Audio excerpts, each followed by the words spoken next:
You didn't record that beautiful part, Salima. I missed that. Anyhow, I will introduce her. Most of you know her, but for anyone who is new here this evening, I'll tell you a little bit about Salima. So back in 2011, she left a corporate career to pursue a new career in mindfulness and healing. And she was also one of the first students to study and be certified by Jess Kaufman, who started this Mindfulness Society of Canada. Salima has traveled 5 times to Thailand to further her teachings, and she will be going next week back to Thailand to continue studying with master teachers. She also offers a variety of courses in healing to her students, and these include Reiki, healing with crystals, and psychic development. Just to let you know, if you are interested to learn Reiki Level 1, the next course is April 13th to the 14th, and the next psychic development course will probably take place April 17th to 22nd. For her personal healing sessions, Salima's now booking into April.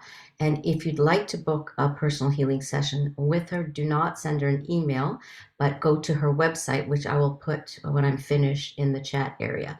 And through her website, you can sign up. She's taking bookings now for April. When you do sign up to study with Salima, you're not just really taking a one-time course. You're not just in and out the door. You are joining a community of healers, many who are mindfulness practitioners. Salima creates a space for her students to learn, to grow, and to heal together. She's also a land steward with the Toronto Nature Stewards. So Salima wears many hats. She's also led spiritual retreats in Costa Rica, and I've personally had the pleasure to work with her there, as well as co-leading with Salima. I've known her for quite some time now. I consider her one of my greatest teachers. I'm always learning something from her. And with her busy repertoire of studies, seeing clients, running courses, creating courses, she's able to complete it all and to do it all with grace and fortitude. And tonight we will be the recipients of this wonderful wisdom. Salima, I hand it over to you now. Thank you, Karen. Can everyone hear me okay? Just a quick thumbs up. Sound is good? All right, thank you. Thank you, Karen, for that lovely introduction. I don't know why everyone always focuses on healing with crystals, but yeah, most of my work is healing and seeing clients, and I see a lot of people throughout the day, and that's most of my day usually. It's interesting because I wanted to speak today about nature and being natural. It's one of the very first of the correct principles that we learn when we set out to learn correct mindfulness. And it's sometimes difficult for us to do that. It's sometimes difficult for us to be natural and to be ourselves because in our mind we have the understanding that we have to do something when we're practicing mindfulness. We have to be different than how we usually are. And this is a misunderstanding that we carry around, and it actually impedes our progress. So I wanted to talk a little bit about that today, but I also wanted to talk about some parallels between my volunteer work, some of my other volunteer work besides volunteering with the Mindfulness Society of Canada. I am, as Karen mentioned, a lead steward with the Toronto Nature Stewards, and I see at least one of my co-lead stewards here in front of me on screen. Hello. And so I wanted to share a little bit about some parallels that I can draw about stewarding and mindfulness, between stewarding and mindfulness. The two have some similarities. They also have a very important distinction, and a couple of important distinctions, I would say. And I thought by sharing more about this, we would get a better understanding about how mindfulness can be approached, how correct mindfulness can be practiced, and how we can start reaping the benefits of the practice itself. So, like probably many of you, and perhaps a lot of you over COVID, I used to go out in nature and find solace and calm and tranquility and peace, being, in a deep in a forest, or sitting by a stream, walking along a trail or a path of some sort. And it's interesting how my relationship with the forest has changed over time, because now when I go out to my local forest, my local park, my mind goes out, and I see that my mind went out to something, and I notice that right away. And I notice that most of what I'm doing when my mind goes out is I'm judging whether a plant is native or non-native, and if it's non-native, is it an invasive? And then I notice all sorts of defilements coming up. I notice disliking, I notice wanting to, make sure that they're gone, that they're not infiltrating the space that our native plants should be taking up, so that our native creatures can eat and have a habitat. So I notice all of these things coming up. So my nature experience has shifted quite dramatically, and it feels as if um, these are two very separate things. Like, going out in nature and enjoying ourselves out there is something that is very different from practicing mindfulness. But in fact, if we understand the correct principles of mindfulness practice, we can practice no matter where we are. We don't have to be sitting cross-legged. We don't have to be sitting still. We can be walking. We can be engaging in our daily life, as long as we are able to practice along the correct principles. So, like I mentioned, one of the first things that we learn is to be natural, right? And the natural mind, it in and of itself is perfect as it is, exactly the way that it is. It's perfect as it is. We don't have to change it or fudge it or fuss with it or do anything with it. We experience suffering as human beings because, well, it's our karma, first of all, but we experience suffering because we don't see the truth of the body and the mind. We don't see that the body and the mind are impermanent. We don't see that they're suffering. We don't see that they're not a self. We believe that the opposite of those things. We think that a state that comes up in our body or our mind is permanent, and so we try and push that state away.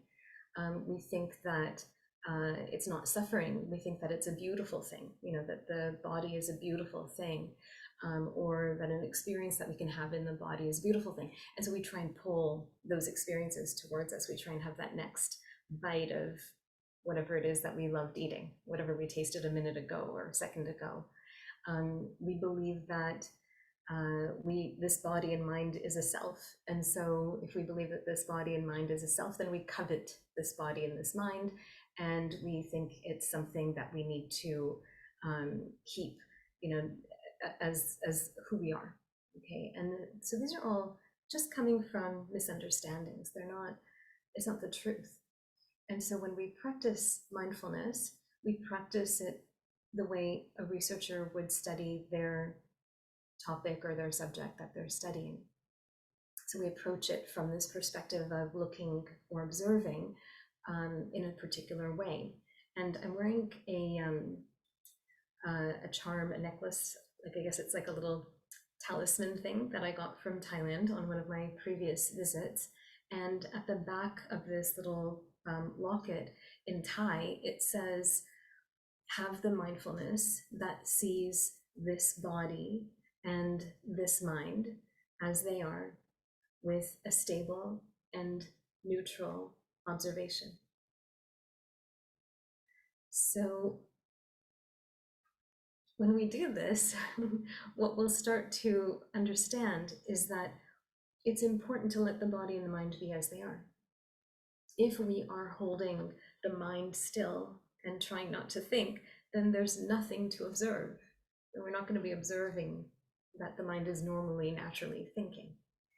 If we try and hold the body rigidly and try not to move and try not to, make a sound or scratch that itchy spot, then all we're going to be observing is pain and suffering. We're not going to be observing what happens when we do scratch that itchy spot, and then we might feel that relief.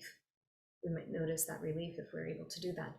And the reason why we want to be natural is because in our practice, what we're trying to do is see the true nature of what we believe to be ourself, right? So if we were a researcher or a scientist, we would want to see, we would want to understand the truth of what we're studying, right? And so similarly, like a researcher or a scientist, we want to see the truth of what we're studying here. And what we're studying is this body and this mind. So let's draw some parallels, I guess I could say parallels between stewarding and mindfulness practice, right? So the first one that I mentioned is be natural, right? And so when I say be natural, sometimes that comes hard for some of us. Um, with stewarding, it's funny, there's no need for force or anger when removing invasive plants. It doesn't go faster. It doesn't improve the quality of the job if you yank it out, with anger or frustration or anything like that. In fact, in our first year, I remarked how one of who's now our lead steward, Penny, who's here with us today, she would just quietly and easily snip the dog strangling vine in just a very easygoing, unassuming, natural way. And meanwhile, I was like huffing and puffing and slugging it out and pulling here and yanking there and snipping here and snipping there.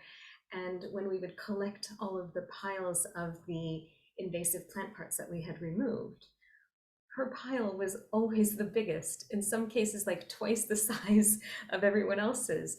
And we would ask her, what are you doing? What's your secret? How do you how do you get all that done? Just easy.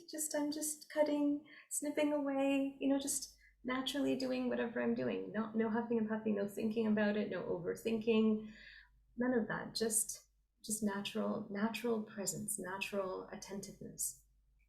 And so when we look at our mindfulness practice, there's no need for rigidity, there's no need for control, there's no need for force, trying, or even intention. Once we set the practice in motion, we don't even need to have the intention. It will start to arise by itself because we get into a rhythm and we fall into I guess you could say, a habit of being mindful. Mindfulness becomes a habit for us. So in some cases when we practice mindfulness, I even still sometimes notice myself every once in a while sniping, right? So kind of hiding out in the bushes, waiting for something to happen. Okay, now I'm going to do this, now I'm going to do that, now I'm going to do this, now I'm going to do that. So sort of watching, and that's not being natural, right? Of course, at the very beginning of our practice, we're going to have some intention to practice. We're going to need to do a bit of formal practice, and we do need some intention for that when we begin. But after a while, it does become a very beautiful sort of habit. So you can wake up in the morning and notice the mind, however the mind feels first thing in the morning. You might be brushing your teeth and you might notice the tension in the hand or the arm, just holding your arm up to brush your teeth. Or you might be noticing, looking in the mirror and liking or disliking what you see first thing in the mirror, in the morning in the mirror. You might, from what I hear, I think this is the translation. I think Jess told me once or twice that the bathroom in Thai is called the happiness room. And so, when you go to the bathroom and you feel a relief, there's happiness there, right? So what is it like to feel that relief and actually notice what relief feels like in a very natural, easygoing way, right? So this is one area where I can feel that there's this sort of parallel where doing your work with ease, with attentiveness, but with ease, actually improves the practice. It improves stewarding, it improves mindfulness practice as well. Okay, so we can also notice. I did also want to mention that when we notice something coming up, we don't hold to it, we don't grasp onto it. So let's say that I felt relief, and I'm not going to hold or grasp onto that relief and try and keep it for a long period of time. We can notice a phenomena, anything that arises within our body or our mind for a moment, and then allow it to drop away as it will on its own. So we can notice this phenomena coming up. We might notice, the mind going out. So I would sometimes go walking in the forest and I would notice my mind going out to see, or my mind would go out to hear.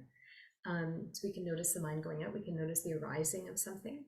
We might notice while the phenomena is there. So we might be mid-thought and immediately wake up and notice that there's thought there immediately. We might notice when it falls away. So a few moments ago, I was using this fan and fanning myself. And so I put my hand down and I noticed the the feeling of the cool air, the coldness on my face went away. Okay, so I noticed that that was gone all of a sudden. So we can notice at any point. We don't have to know immediately. We don't have to know quickly.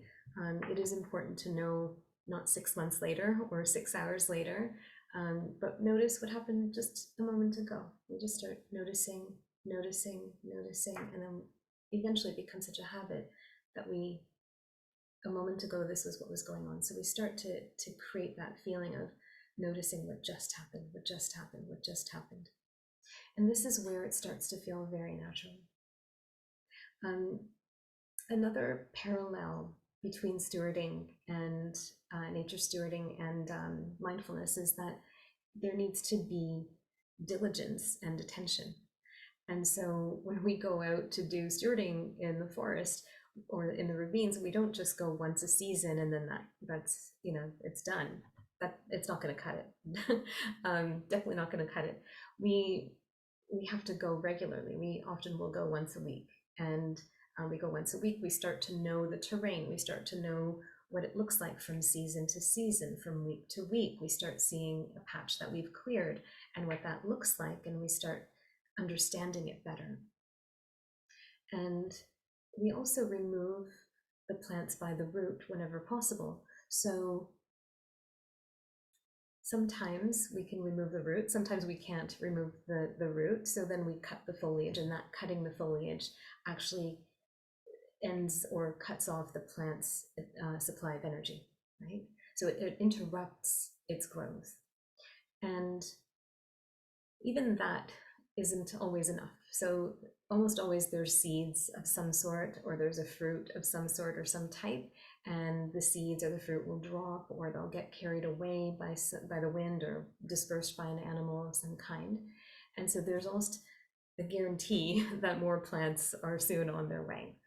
And similarly, the defilements are exactly like that. They will proliferate if they're left to their own devices. And when I say defilements, for anyone who's new, defilements are experiences that we have that arise that are unwholesome. So they come under three main categories, and they are anger, greed, and delusion. Okay, so anger or aversion, you could say aversion, greed or craving, and delusion, which is mostly often it's thinking. Um, and so when these three things are present, any of these three things are present, our mind isn't wholesome. We can't have mindfulness in that moment.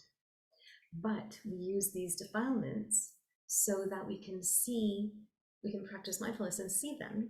And then once there is true mindfulness, the mind is wholesome. Okay, so we use the defilements for that purpose. Another real good reason why we want to be natural, right? If we were trying to hold any defilements away, we would be missing out on many opportunities to practice mindfulness correctly, because we wouldn't be seeing very much. There wouldn't be very much to see.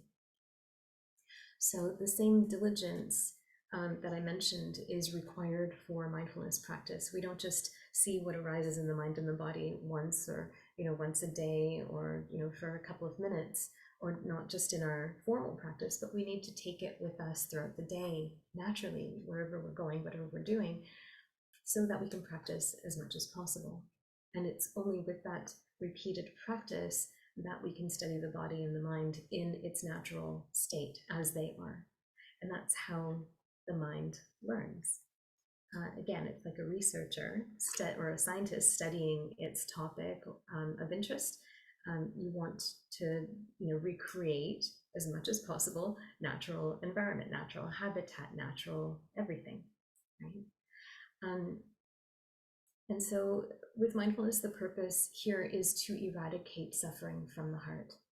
It's not to, it's not just for temporary peace, right?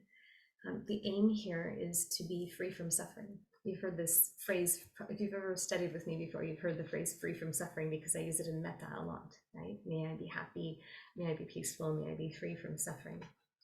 And um, when we start to see the defilements with mindfulness and samadhi, which is correct concentration, seeing with a natural, like a stable observation that is impartial and it's neutral, if we're able to use that samadhi, then the defilements have the ability to fall away much more readily. And so we interrupt, just like pulling up a plant by the roots, we're able to interrupt the pattern and the proliferation of whatever that defilement was creating in that moment. We just interrupt it, just even for a moment. We interrupt it for a moment.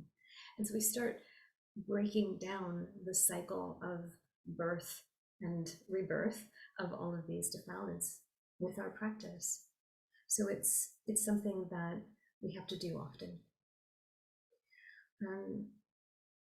A few years ago, I had to ask Karen what year it was. I think it was 2019.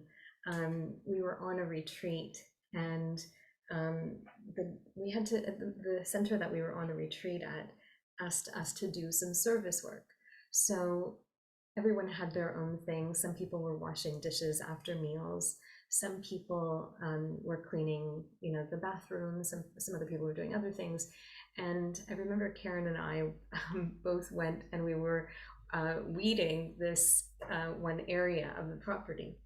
And it was a year and a time of year that was it was hot and it was particularly buggy. So there were these, I can't remember what they were. They might have been yellow jackets. They were these very pesky insects that would aim for, I later found out, I didn't know at the time, but I later found out that they aim for your head or the highest point of your body. And so, I very, I don't know, maybe stupidly signed up for this job without having a bug jacket. Okay. And I think you can all imagine what a bug jacket looks like. It's a jacket that's made out of net, like netting. Very stylish, very, very stylish jacket. Some of you are laughing because you were there and you know how unstylish they actually are. So the woman at the retreat center actually gave me a bug jacket. I think Karen actually came properly prepared with her own bug jacket. And so we weren't allowed to talk. We were just out there and we were taking out these weeds that were growing in between the gravel at this one particular area. And it was one of the most profound experiences of practice that I had, because there was so much going on to be able to observe. So here we are, first of all, it's really hot, the sun's beating down on our heads, so there's this, and then you have this netted jacket all over you, like even covering your face, like the whole thing is sealed. And so it's quite uncomfortable and quite hot. So you have this discomfort to watch, right? So there's this discomfort. Anyway, no big deal. So we're out there, okay, it's hot, no big deal. So we're weeding away. And then you just notice just how many weeds there are. They're everywhere. You look and it was like, okay, there's 12 more. And then there's 14 more. And then there's 30 more. And then they're just everywhere. They're all over the place. And we didn't have anything to sit on, so we were just kneeling or crouching, and it's uncomfortable to be kneeling or crouching that long, but that's what we were doing. And I think we had gloves and we had a little trowel, and that was all we had. And it was interesting. You would notice your mind go out to see, and then the mind would get very good at searching. It would start looking, and then it would like zero in on a plant, right? And you'd see the mind, it could go out. It was constantly hunting. It was like, okay, there's that one, and there's that one, and then constantly hunting. And you would take hold of one and take your little trowel and dig the root of it, and then yank it up. And so I would watch my body doing this thing. Like I would watch myself just swooping in on this tiny little plant, like it was an enemy of mine. And so you could feel the energy of like wanting to get it out of the gravel. So there's all this wanting, like I have to get it out. It was like a real compulsion. So I was watching this feeling that was coming up in the mind, this compulsion. And then when I was actually able to pull one out with the root, which didn't always happen, and I was able to pull one out by the root, there was this immediate satisfaction that arose. It was just so palpable, like just happy, just for a second, but just very happy. And then I put it aside, and immediately, as soon as I put it aside, the satisfaction dropped away. And the next thing I know, there was wanting to get to the next one because there was a wanting to feel that satisfaction again. So it's this sort of cycle. It was like a little bit of an addiction. Even when it was time to go in, I was like, no, I have to keep going, I have to keep going. However, I did mention the bugs, right? Um, there were many, many bugs. And if any of you were on, any of you guys were on the retreat that year, you remember how buggy it actually was. And um, these bugs would just come in and swoop down and just try and get at your face or at your head throughout this whole time. And they were quite large, like they were large bugs. And every time they came and swooped down, there would be a fear and there would be an anger. So there was aversion. Remember, I talked about the three categories of defilements, right? So aversion or anger, greed, and delusion. So there was definitely greed, wanting to get rid of these weeds, right? Wanting to get them by the root. Also, I should mention when I didn't get them by the root, and when they broke off, and the root was still down there, there was this immediate sense of disappointment, and I could feel like my heart would sink, and then it was like a video game, like you have to try again. Like I got to go back and try, and got to keep going, got to try to do it again. So if any of you have ever played a video game or a card game or something, it's kind of addictive like that, right? And then so there were the bugs, and so every time a bug would come and try and attack me, which is just what they do. That's just nature, right? So nature doing what nature does, and then this nature here doing what this nature does, which is aversion, right? So the anger and the fear would come up, and I would notice the anger or the fear, and then there was also a worry or an anxiety that one of the bugs had gotten inside the jacket and was actually like I was sleeping with the enemy, like it was in there, right? And so I'd feel, and then there was the itch. I would get these itches. I think that whole retreat, I had these phantom itches, thinking that I was being bitten by bugs, and I would want to go itch here and want to go itch there. And then there was the anger of the itchiness, and then the satisfaction when you scratched and then it wasn't itchy anymore. So many things to observe. And this is all in the context of everyday life, right? So this isn't formal practice, but there was so much to see. There was so much going on during that short period of time. It might have been, I don't know, a half an hour. During that very short period of time, there was just so much going on. And then I also noticed there was this feeling of camaraderie, because even though I couldn't talk to her, Karen was just, like 15 steps away from me, and I could see her pulling out her weeds. And then I also saw her pulling out way more than I did. So there was this feeling of disappointment that I wasn't doing it as well as she was doing it. And I didn't know that she had the same feeling about me. So both of us had the same feeling. Oh, how come she's doing it better than I am? And so there's that feeling as well, right? That disappointment that was coming in. So much to see in natural everyday context, right? Um, we don't have to move heaven and earth to try and find the quietest, most silent place to practice. We can allow ourselves to practice wherever we are. A lot of the masters in, I guess, in much historical times, and I can't say it's that long ago, but before this time, they would spend many days in a row, and like I say, they were monks deep in the forest, and it's not a safe or nice place out there. I mean, even if I sleep with the window open in the summer at night at my house, I hear one animal killing another animal. That's what nature is. That's the truth of nature. And you know, if you can meditate, if you can practice mindfulness in a forest, you can practice anywhere.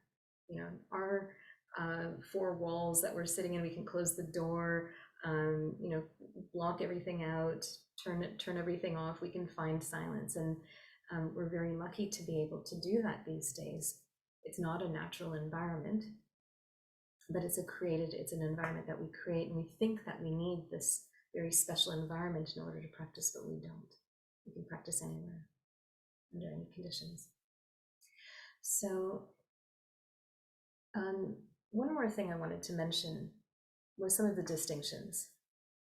And one of the things I can say is that when we start to practice mindfulness, actually, this isn't a distinction, this is also a parallel. When we start to practice mindfulness, we'll start noticing things about ourselves that we dislike. And it was the same with me in going out into the forest. I would talk to a whole bunch of clients throughout the day, and they would have every problem under the sun. Everything from cancer to their child is in danger, to their partner left them, to someone passed away. Just every kind of problem. And so I would need some time to myself, and I would go out and I would be in nature, and I would just bask, bask in and amongst the trees, and sit by the river and enjoy, just like most of us. I think most of us enjoy that kind of setting, right? And it is beautiful and it is lovely. But when I started to understand what the forest was made up of, and all the invasive plants that were there, and sometimes find dead carcasses of certain animals lying around, dead fish here and there, um, I started to recognize that there were things in there that weren't beautiful either. And um, when we start to practice mindfulness, we will start to see things about ourselves that are not beautiful. We'll start to see that there's envy or selfishness or pettiness. We'll start to see things that we don't think of ourselves as petty. We don't think of ourselves as jealous or envious, or we don't think of ourselves as ill-tempered and these types of things. But these are some of the things that we are going to come up against when we start to practice. And so it's just like looking closely in a forest where it's not all beautiful and lush and vibrant and safe. There are some things out there that are very unsafe and unsavory. And just like within ourselves, there are feelings, there are states of mind that are unsafe. And I use that word specifically because if we die, and if the last moment of our life is an unhappy one, we're likely bound to be reborn, to have a rebirth in an unhappy place in our mind. Our consciousness will just continue along its path of unhappiness. And so it is really vital for us to be able to practice this. It is very special for us to come across the correct teachings on mindfulness, and it is extremely vital for us to be able to practice it correctly. And so I use the word safe on purpose because a lot of what we're experiencing, especially in this age that we're in right now, I can't remember what the Indian word for it is, but there's a particular age that we're in right now that is like the last of the series of 4, which has the most defilements in it. And so when we look out there in the world, we're going to come into contact with a lot of anger, with a lot of greed, with a lot of overthinking, a lot of delusion. And it's very hard for us then to be far from that, to be far from defilement, when that's what we're embedded in, right? So community like this, like the Mindfulness Society of Canada, I'm not trying to put a plug, but I guess I am into my talk, but a community like this is actually rare and really important. It's not something that you'll find everywhere.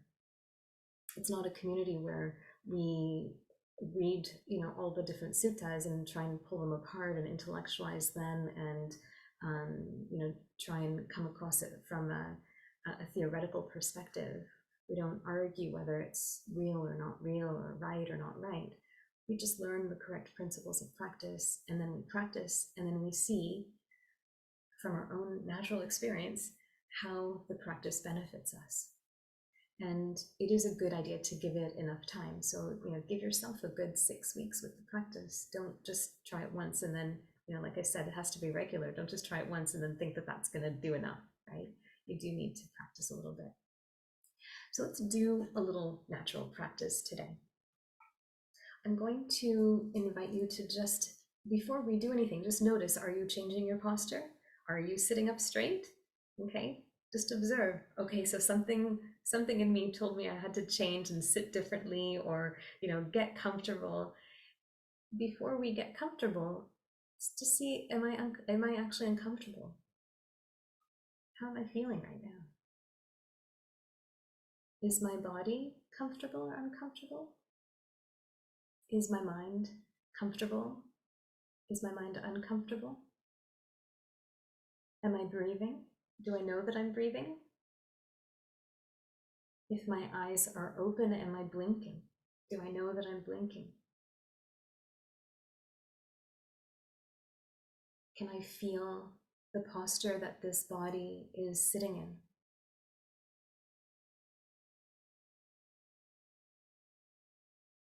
Do I feel calmer now than I did 5 minutes ago? Do I feel like I need to be calmer because Selima's voice is slowing down? Do I need to be doing something? Has my attention gone from being outside to being inside? Is my attention out again? Am I liking? Am I disliking?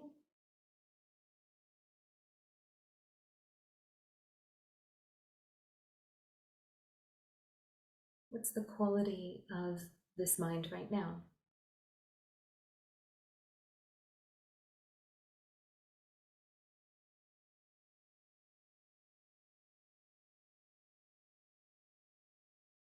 So when the Buddha taught anapanasati, which is the mindfulness of the in and out breath, he taught, when the breath is short, know that it's short. When the breath is long, know that it's long. He didn't say, now take a deep breath. Like you hear a lot of meditation or yoga teachers will say, now take a deep, even I say that when I'm doing certain things. Now take a deep breath and relax. He didn't say that. He said, when the mind is short, know that it's short. When the mind is long, when the breath is short, know that it's short. When the breath is long, know that it's long. So it's about knowing. Let yourself be as you are, and then know how the mind and the body are. So is the mind thinking now? Is it liking? Is it disliking?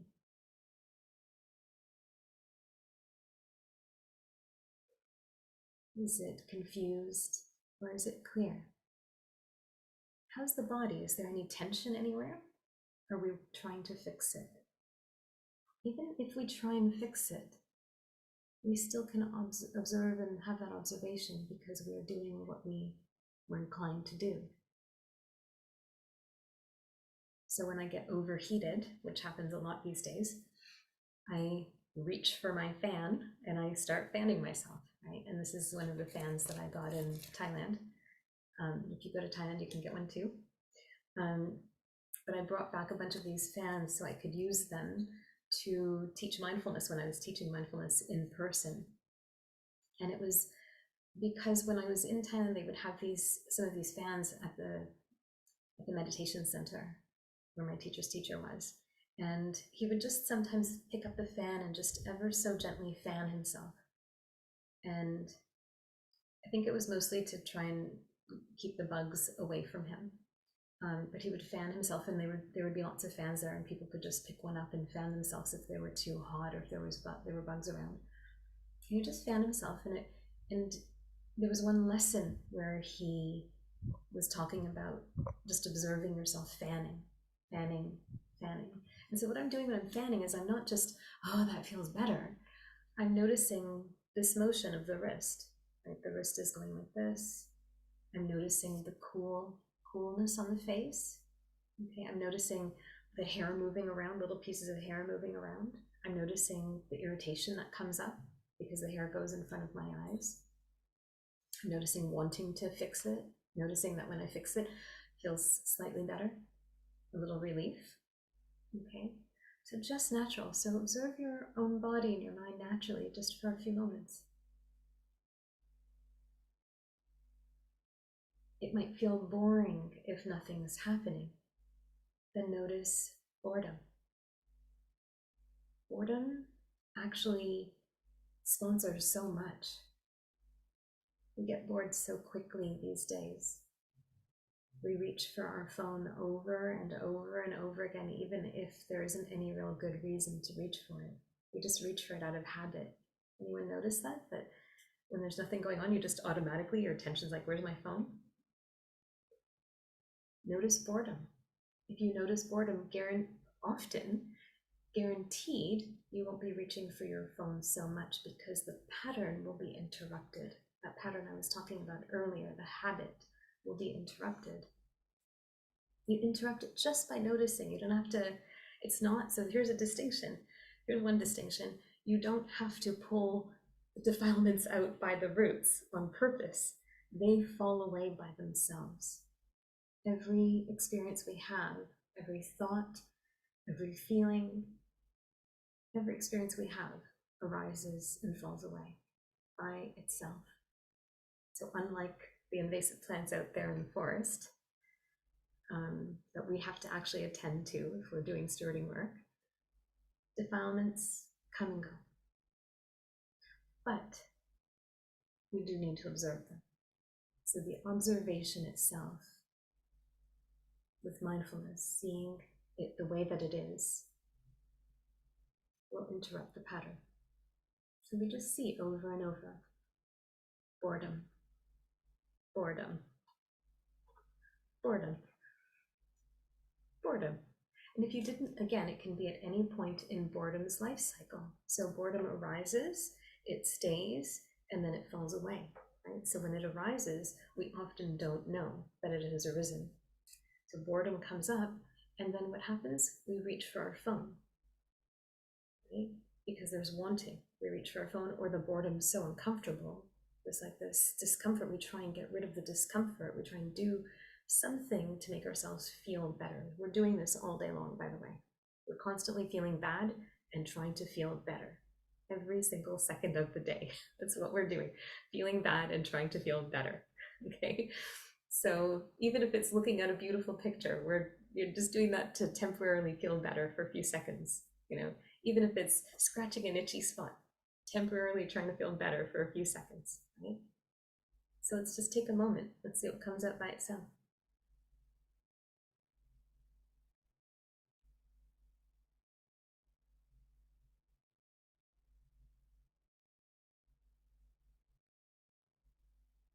Okay, so some of you went to observe your breath or went to your meditation object. Okay. Some of you were wondering what I was going to say next. Some of you got confused and didn't know what to do. Those are all things to observe. Observe the confused and don't know what to do, right? Observe the wanting me to say the next thing. Don't know what she's going to say next, right? That's practicing naturally. That's being natural. Just observing what's there, whatever it is.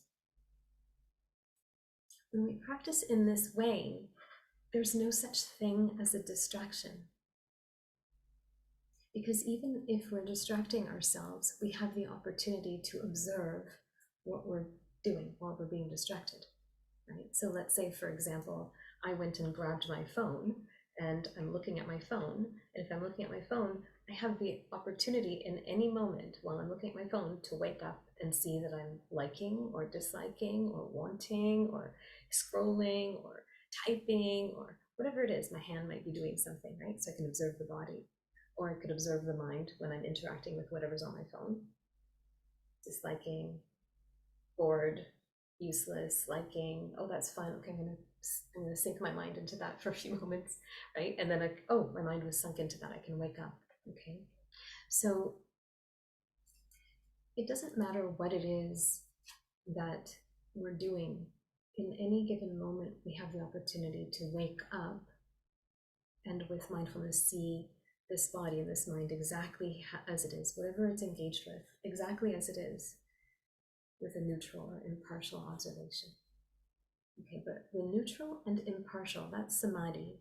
Okay, that's samadhi, and samadhi will come up only through practice, practice, practice, practice. So we do need some formal practice in our life. And that's when the breath or the mantra or the walking meditation or even just opening and closing our hands. One of my best objects of practice for formal practice, which is like going to the gym and building the muscle of your practice, and then you apply that muscle in our daily life, like I was talking about. One of my best objects is actually doing some, actual work. And when I say work, I don't mean talking to clients, but I mean going out in the garden and, digging and putting something in the garden and just doing a repeated motion over and over and over again. Shoveling the driveway. Shoveling the driveway can become my practice. Right? So I was out yesterday shoveling 2 inches of ice, and I got my little path. I knew exactly, the motions were always the same. I would take a step, put the shovel down, drag it or push it, and then lift it and throw the snow. And then I would take 2 steps and I would put the shovel down, I would push it forward, I would lift it, and I would throw the snow.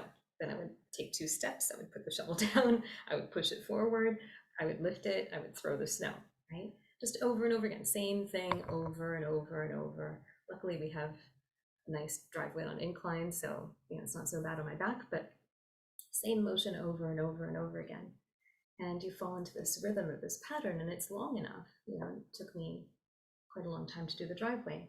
And it's long enough that you start to generate this habit. And then from there, what happens is when you have that momentum, then you're going to be able to see the mind going in, the mind going out, the mind going out, the mind going out, hearing a sound, the mind going out, seeing a car, the mind goes out to the car, getting hot, the mind goes into the body to go observe the heat, disliking arises, the mind is unhappy, so we can see that.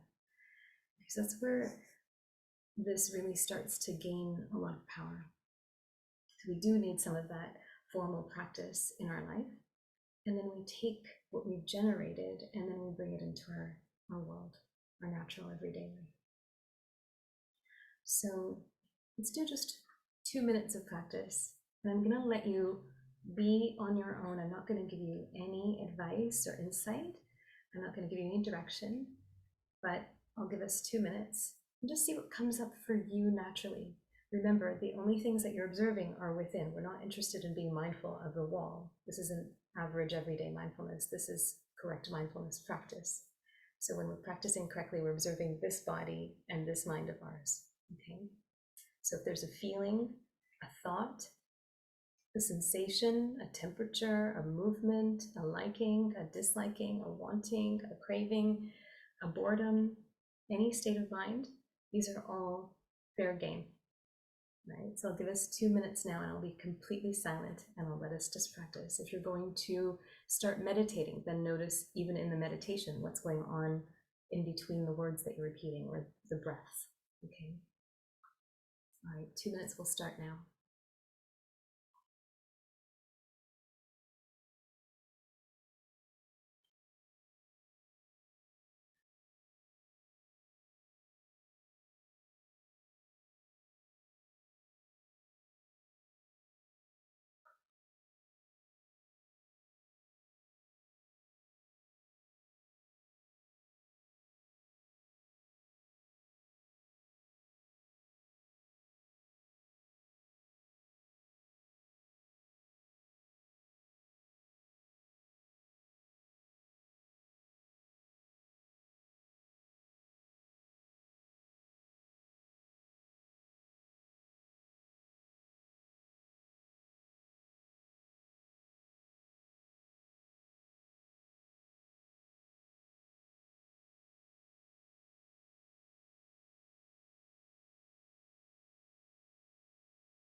So that was just 2 minutes, 2 short little minutes out of the 24 hours a day that we have.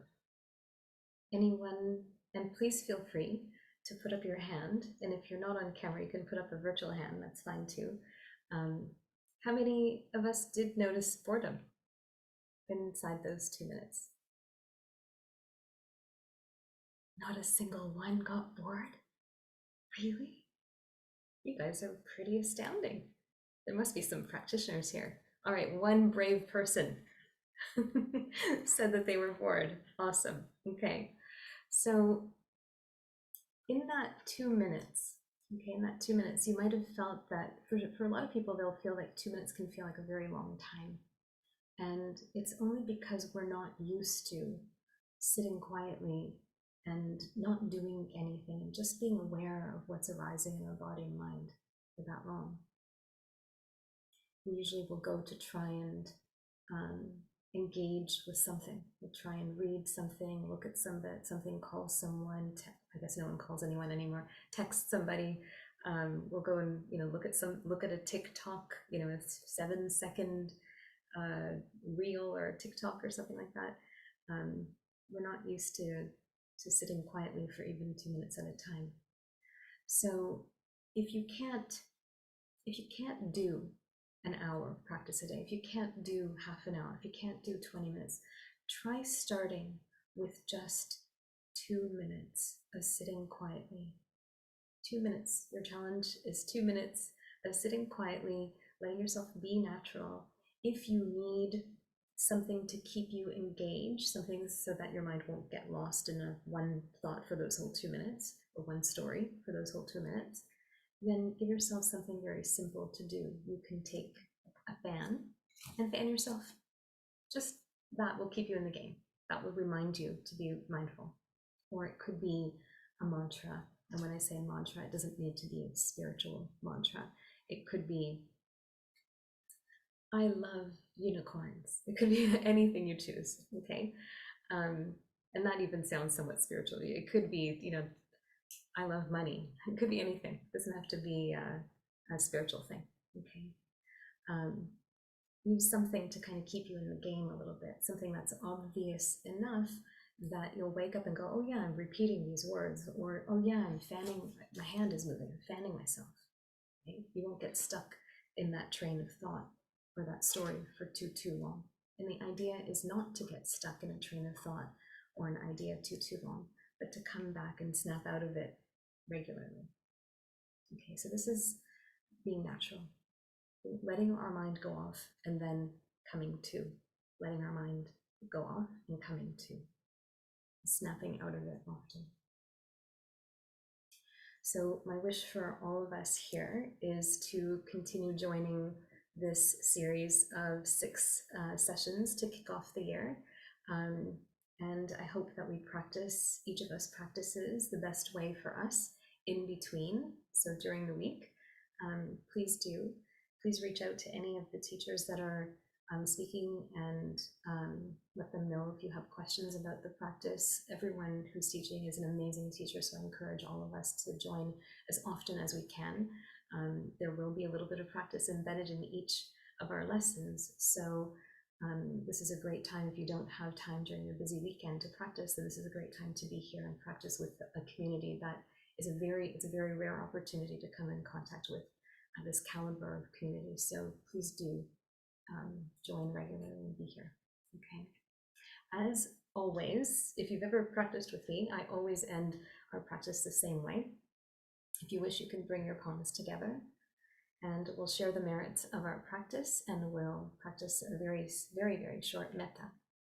So we share the merits of our practice with all beings, and may we all be happy, may we all be peaceful, may we all be diligent in our practice, may we all be free from suffering.